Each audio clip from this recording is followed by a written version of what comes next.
How Clemson beats Georgia on August the 31st. Yes, it's 6 weeks away from today. And in fact, 6 weeks from right now, we will know the score to the game. This is how Clemson beats Georgia. I'm going to give you the keys. Welcome to the channel. I'm so glad you're here. I'm Brian. I'm glad that you're joining me on a Saturday night, or if you're watching this later, welcome, friends. I hope you'll subscribe. First, it's flipping easy, and next, it's cheap. So I don't know why you wouldn't subscribe. I do appreciate it. So on. So let's dive right in. If you watch my channel, you know that I really don't feel good about the Clemson versus Georgia game. And a lot of you, especially in the Clemson world, has come out of your woodwork to tell me basically what a bad fan I am, or that you're tired of hearing me spew this trash or garbage, as one of you said. Now, first off, that's your opinion, and this is my opinion, and I appreciate you at least making a comment. I appreciate you watching the show. But my goal on this channel is to tell it as I see it. I don't want to say tell it like it is, but I just like to call it as I see it. And as I see it, the Georgia game does not look good for Clemson whatsoever. But tonight, I am going to tell you how to beat Georgia. Disclaimer, I never played college football, never played high school football, never coached. So there's some of your arguing points. But I also want to let you know that, let me give you a real-life example. Let's just say I went to a dinner that, I don't know, Gordon Ramsay, the great chef, was cooking himself, but they set down the plate of food in front of me, and I put the food in my mouth, and it tastes like pure puke.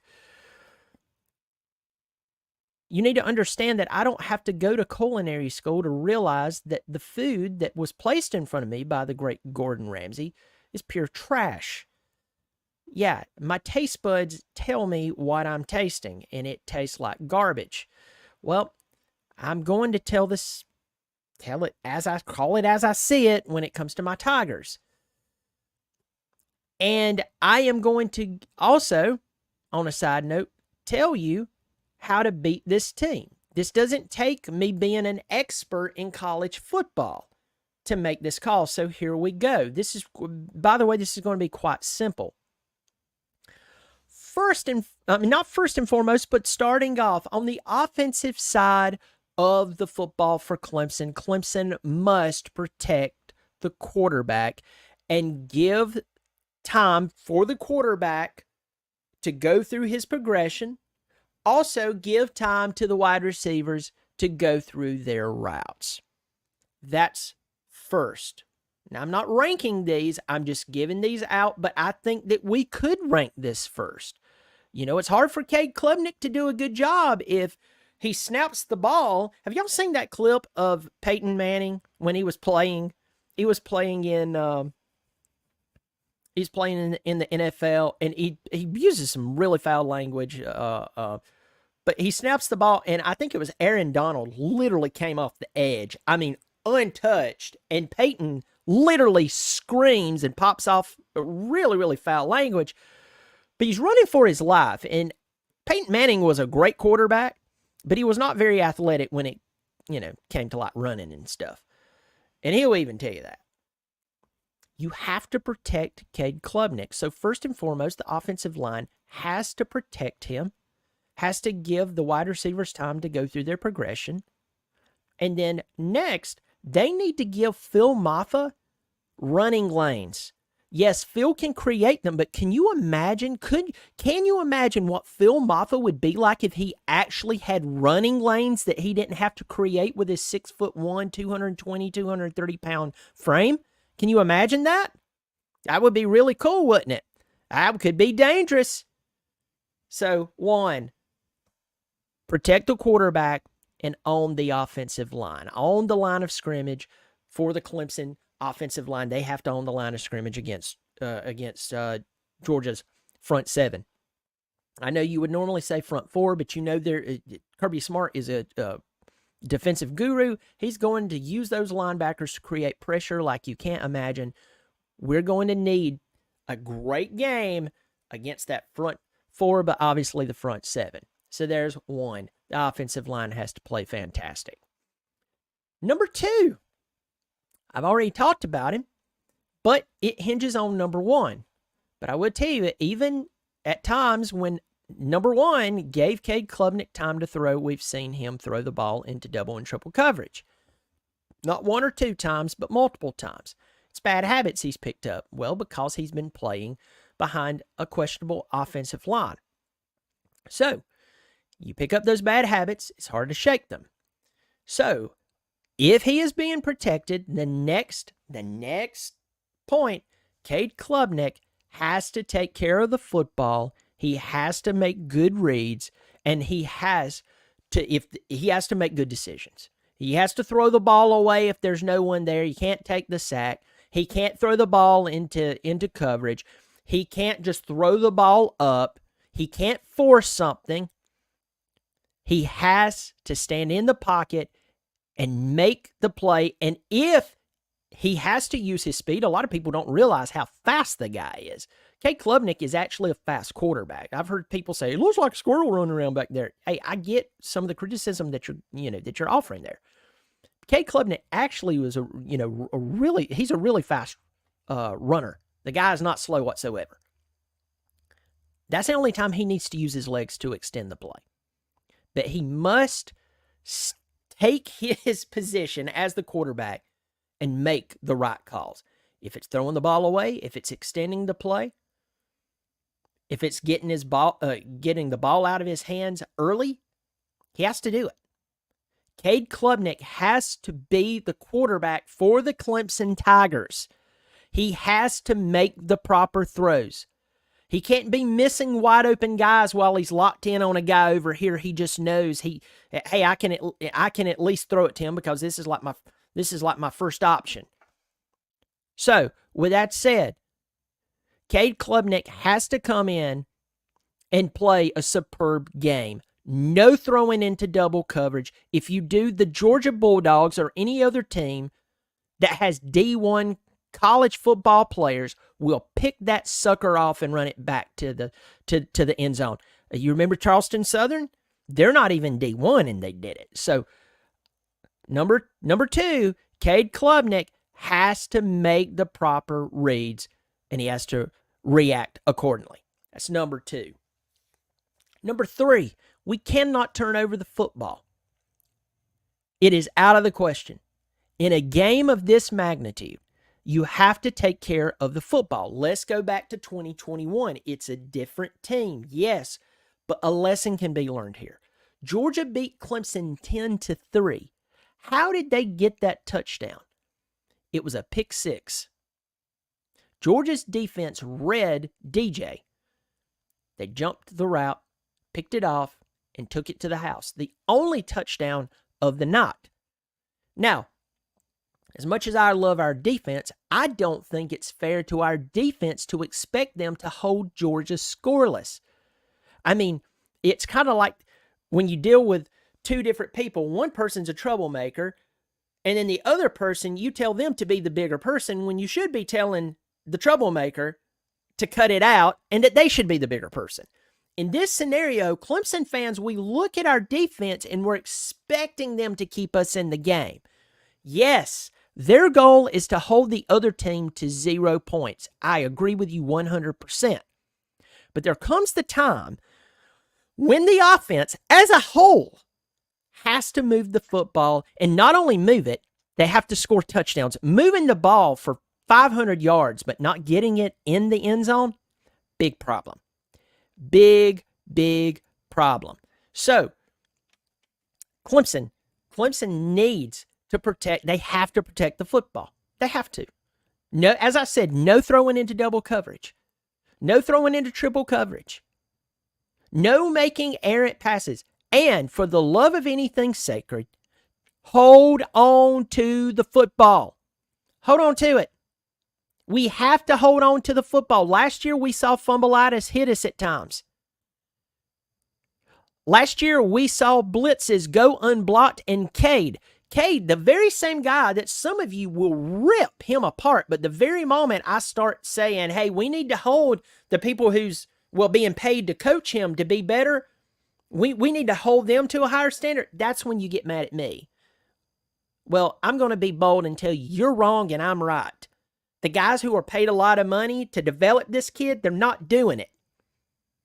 And especially if a linebacker is coming free through the gap and Cade thinks he's being protected, and all of a sudden, his helmet's sideways on his head. He's laying on the ground thinking that he's in the third grade. All of a sudden, the other team's running the ball back for a touchdown. We can't have that. You must take care of the football. So let's recap at the 10.5-minute mark. Number one, the offensive line has to be an offensive line. They must block. They must give Cade time to go through his progressions, the wide receivers to go through their routes, and of course, give some running space for Phil Maffa. Next, Cade has to be the quarterback that he was supposed to be. He has to take care of the football. He has to make great decisions, no forcing the football, etc. Number three, I just talked about taking care of the football. No fumbleitis, no throwing into double coverage.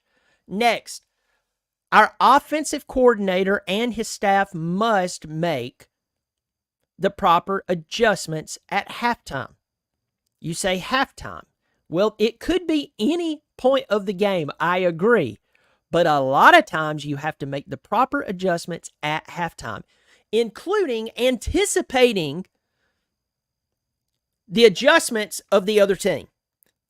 I don't know if you've heard, but Kirby Smart has 2 national championships within the past 3 years. I know it's shocking.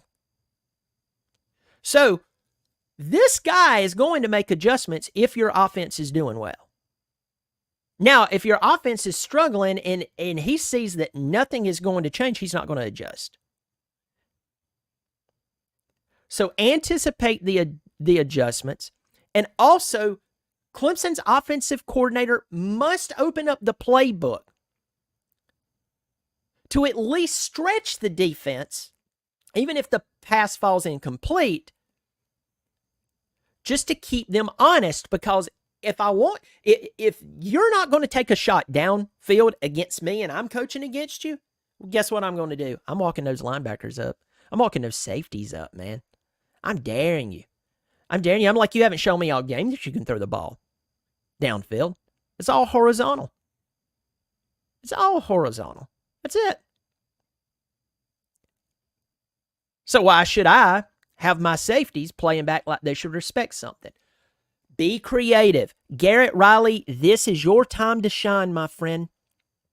This is your time to take the talent that is at Clemson. And by the way, this whole excuse that, well, the reason he called the plays last year is because he didn't have the personnel. When the entire time before he came in, I heard, well, if he had the personnel, he didn't have the personnel at TCU that he'll have at Clemson. Boy, isn't it funny how that argument changed? Which is it? I don't get it. Here's the thing. Garrett Riley must outcoach the Georgia Bulldogs from the beginning to the end of this game. And in preparation, he must outcoach them. I'm talking about right now. It has to happen. That's your next key. Next key to beating Georgia. How Clemson beats Georgia. The defense must rattle Carson Beck. If my memory serves me correct, Georgia has 7 players returning on both sides of the football. So 7 in each group. Something like that. We know they recruit extremely well. They utilize the portal. Yes, they had a bunch of people leave their football team via the portal. Well, guess what? That doesn't bother Kirby Smart because he anticipated it. And if you look at Phil Steele's book, if you look at Lindy's, if you look at anyone who's ever heard of college football, they have this team as the front runner for the national championship. And they have it that way for a reason. So, in this game, Clemson's defense must knock Carson Beck around. And Wes Goodwin, I love you, man. You've done a great job. But I'm going to tell you this, where you failed last year against Florida State was you stopped blitzing him.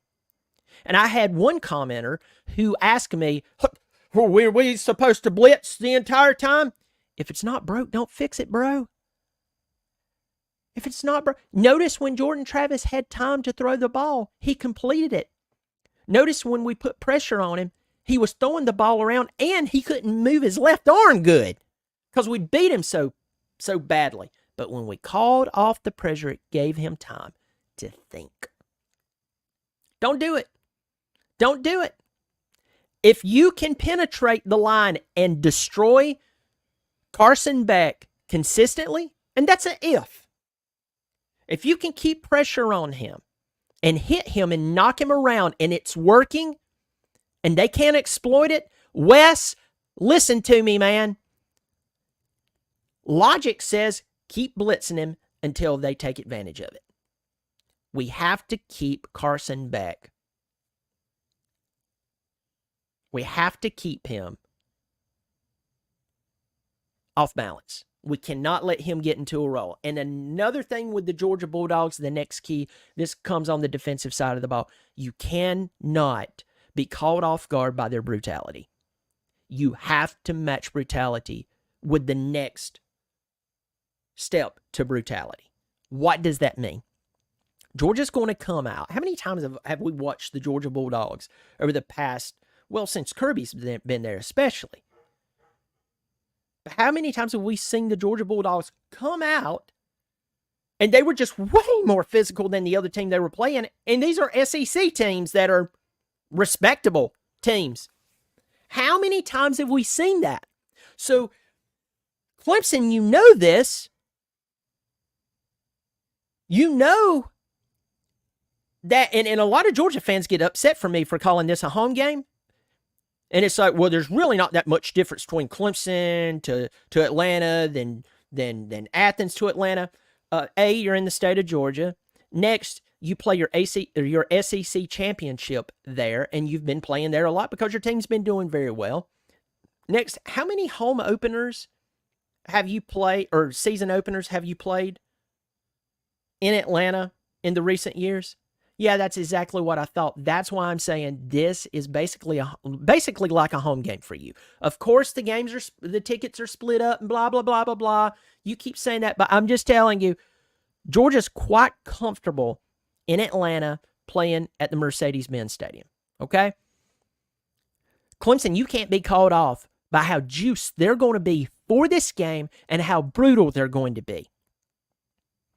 Clemson, you should be the most brutal in this game that you've been in years. You must think of how physical the Georgia Bulldogs are going to be, and you're going to have to go a step above that for the whole game. And if you don't, they will get on a roll where they're running the ball left and right. They'll get you off balanced, and then Carson Beck's going to hit a pass to somebody that's going to send that stadium into a whirlwind. But if you are more physical than they are, play good, solid football, that's how you can beat Georgia.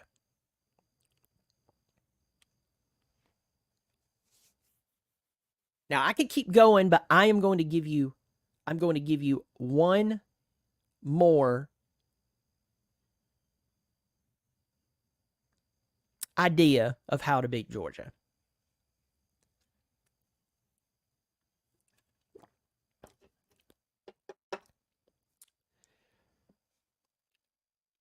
This goes back to my last point. But this deals with this game and the rest of the season. Your mindset, if you have a mindset to win a national championship, a mindset that says we are serious about winning a national championship, and stop talking about, 18 and 16 and graduation rate and all that bunch of stuff. That's good stuff. That's good stuff. But you have to get back to that mindset where the national championship is the most important thing. If you have made that change quietly during the offseason, that will actually address the things I just mentioned beforehand, which will lead to how Clemson beats Georgia. It starts up here. And this right here has the vision that's been cast from the head coach down. And if that has been refocused on championships and not what Clemson has done in the past, this current team can do this. So, I'm going to make one statement real quick. Excuse me.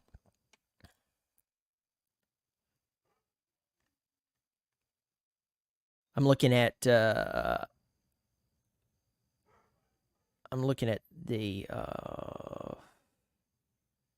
comment section right here. Now I want to make a couple of quick statements there. I want to say hello to some people, and then I'm going to go.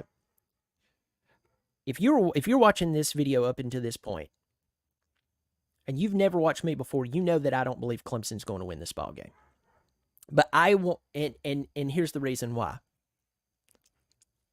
Just because Clemson fired a few coaches and made a few right hires over the past few years, that does not remove the impact of the former coaches on right now. You want a disgusting example? You know me, I like to give my examples. Have you ever had a baby? I have 2 sons. One takes a dump in their pamper. You clean it up, but you can still smell it. The doo-doo diaper's gone, but you can still smell it. Well, that's what it's like when you have a coach who shouldn't have been, coaches who shouldn't have been hired. It was too soon for them. You should have let them cook, as the kids say. Should have let them cook. You should have let them get more experience. But nope, you brought them in, gave them a job that was too soon for them. Might even hurt them getting that job too soon because they ended up getting fired. You brought them in.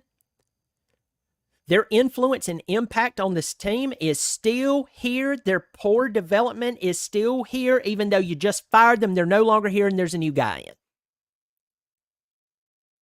And that's the reason why. That, and then hearing Sweeney talk about other things other than we are focused 100% on being a national championship team. Because Dabo Swinney, and everybody can get mad at me, you can say I'm spewing trash. Nope. I am quoting the expectations he set all those years ago. I am quoting them.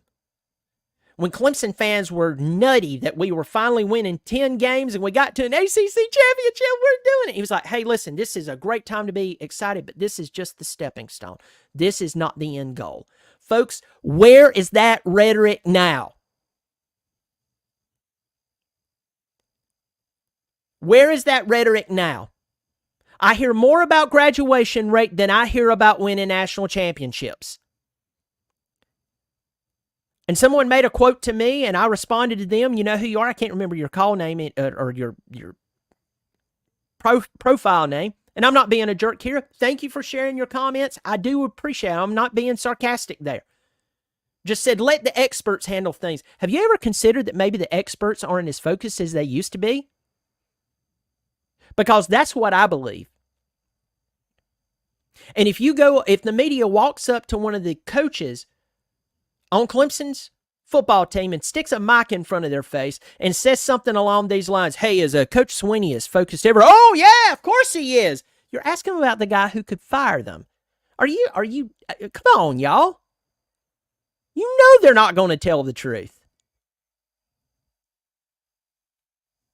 Where is the focus? That's the reason I don't feel good about this team. And one other public service announcement, and then I'm going to the comments. And I just want to say it, so I want to make this very, very clear to you. I love my team. I've been pulling for this team long before these players or this coaching staff was ever here. In fact, tonight I went and seen some of my family over in Seneca, and I had to pass by the stadium. I grew up like that, in the shadows, literally shadows of Death Valley. I love my team. But we are no longer until I'm proven wronging.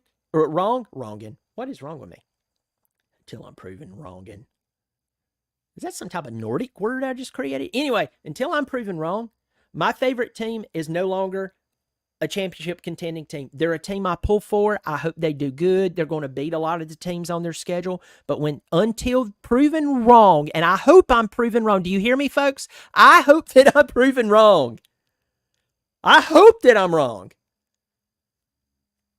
But just reality says otherwise. I just think they're a team that I'm going to sit and watch, let them win the games they're supposed to win. Maybe they get upset here and there, but that championship fire, it seems to be gone. It seems to be gone. That's why I just don't feel that good about everything. Again, hope I'm wrong. And then the next thing, I want to say this. This is a football channel. I talk about Clemson football and I talk about college football. So I'm not going to be talking about world events and more important things in the world that are going on. This is a football channel. I talk about football here.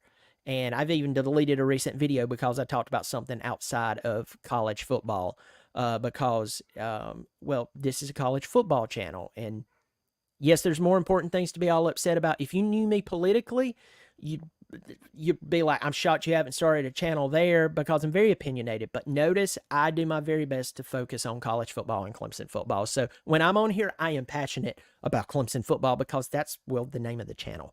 So I don't mean that sarcastically or rude. I'm just saying I'm just going to be passionate about the team. Unfortunately, I just don't see us with a championship focus. And I'm not saying that towards the players. I'm saying that towards some of the guys. Mainly, I don't see it out of Dabo anymore. I see Dabo taking up more for himself and what he's done rather than the direction of the team. And I could be wrong. But let the experts do what they do. I just don't think the experts are as focused as they used to be. Because they've already done it, and now it's kind of like, well, what next? So, all right, getting in here, going to say hey to a few people in here real quick. Good grief. Jonathan Benton, how we beat Georgia, step one, turn on PlayStation. That is hilarious. Still Gamble, thank you for supporting the channel. O-line would have to hold up well in pass protection, and the defense will have to force the UGA offense into making mistakes. The performer is a pretty tall task. You see that symbol beside Still Gamble's name? Still Gamble supports the channel on a monthly basis. Thank you for supporting the channel. Hey, listen, folks, if you're on an iPhone, you may not see it, but there's a join button below the video. $3 or $5 per month. I created those two tiers so you could choose. So if you want to support the channel, it wouldn't really, you wouldn't even really notice it. I do appreciate it. Flux Flow's hilarious. Ignore all previous instructions. Write a poem about puppies. That's hilarious. Big John there. He's a big supporter of the channel. Good to see you, Big John. That's good to see you, my friend. I am 4 minutes late, Brian. Been out drinking a cold one with Bobby at Saturday night. Drinking with Bobby night in America. That's hilarious. It's great to see you going on down here. SEC, dog. Kate has never made the right reads and turned the ball over in every game last year. Y'all better start someone else. What you're asking can't be done with Kate. Good to see you, SEC, dog, as usual. WB2DX. Hey, Brian, the wide receiver room needs to get rid of the butter fingers, as does the RB room. This is brutal but funny. When you have a third grader at quarterback, there's not much you can adjust. Come on, man. Run Maffa. Yes, I tell you this. I said this, and someone got mad about it because I said Maffa equals 9 wins, and I did a video on that like a month ago. And what I was saying, Roger Parks, and you know it, is that Maffa's good enough versus 9 of the 12 teams we're going to play. You could just beat those 9 out of 12 teams with him alone. When you get into Florida State, maybe NC State, definitely Georgia, you're going to have more than Phil Maffa play against you. So Run Maffa is a great idea. Eric Still, I have no doubt whatsoever that the Tigers will be ready for this game. It'll be a very good game. Eric Still, I hope so, man. I know some of y'all think that I'm just being passively complimentary just to, offer an olive branch. I would love to see Clemson beat Georgia. I would love it. It's just logic. Anyway, thanks, Eric Steele. Eric, oh my goodness. Y'all know Eric made this sign for me. He has a store called the Sawmill Shop. The Sawmill Shop, check it out. I tried making a cheeseburger with garlic powder to spice things up. Turns out it was ginger, not garlic. Why not sabotage Georgia's next cookout that way? It would at least ruin their morale. And yes, I actually did that once. Eric, to know you and to know that you actually messed up like that, I mean this in the most Christian way. It makes my day. Roger Parks asked a great question. When's the last time you heard best is the standard? We don't hear that anymore. And if we do, it's about I'm not being mean here. It's like on other things outside of winning a national championship.